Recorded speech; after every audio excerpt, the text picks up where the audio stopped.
president was very hesitant to work with you. And for a good reason.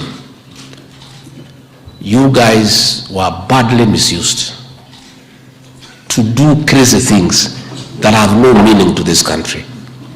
Selling BBI, forcing people to collect signatures, trying to sell Azimio, disrupting our meetings, threatening people, and no manner of crazy things that a responsible government should not do.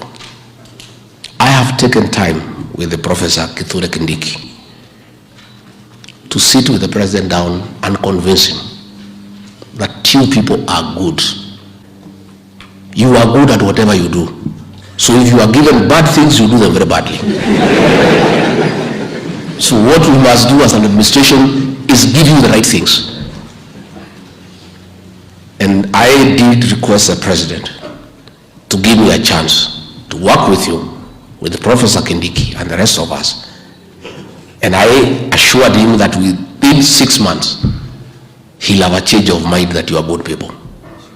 This program of farmer registration and the distribution of fertilizer is your first test. I gave a guarantee on your behalf.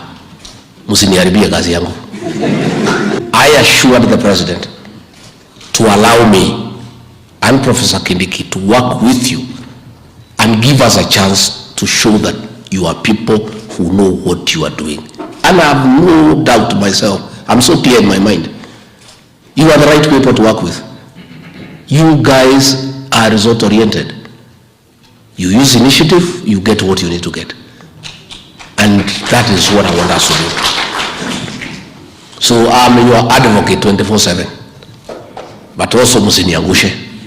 Mimi namtetea nyinyi alafu pale mnaleta mchezo.